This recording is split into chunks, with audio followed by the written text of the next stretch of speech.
I visited a local restaurant in Clayton where no taxes on tips may help keep the help wanted sign out of the window.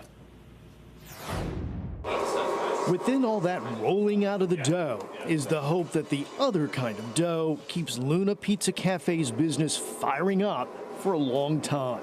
Here we are. Richard Williams spent the previous portion of his life as a professor at ECU. He struck up a friendship with John Jefferson, who worked at a local restaurant. Well, before they knew it, they were studying the science of pizza in Florence, Italy, and now find themselves teaching a local congressman how to make what's truly authentic. The universe was really pushing us in this direction.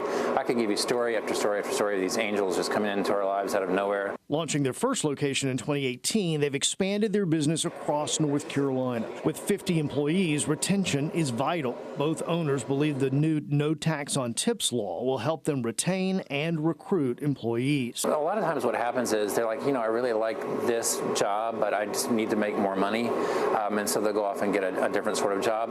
But now that this is a tax-free income for them, it is an inducement for them to stay at a job that they really are enjoying and that we really enjoy having them as part of our company. Republican Congressman Brad Knott says no tax on tips will have a trickle-down effect across his district. When you give them a gift like no taxes on tips, when you give them no taxes on overtime, when you allow small businesses to expense equipment, that's a huge boost. It encourages the business owner, it encourages the employees, and businesses just like this one right here now have a renewed vigor. Would you consider the amount of money the federal government is going to lose in taxes minimal compared to some of the other ways we earn money, whether it's through taxes or tariffs or whatever it might be?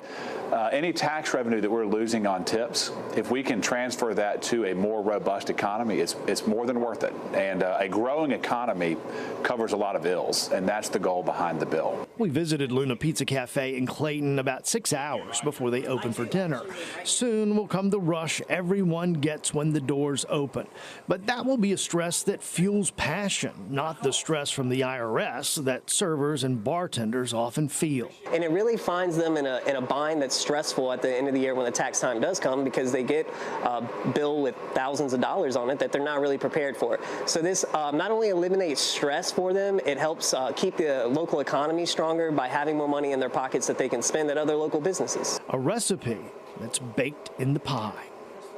And yes, it is delicious. I was going to say, you can't smell that and not at least take a little bite. You don't even have to smell it. It looks so good. So delicious. Yeah. Well, Russ, when it comes to tips and taxes, are there any limits? Yeah, there are, but many North Carolinians and will not have to worry about that because of the threshold that is so high.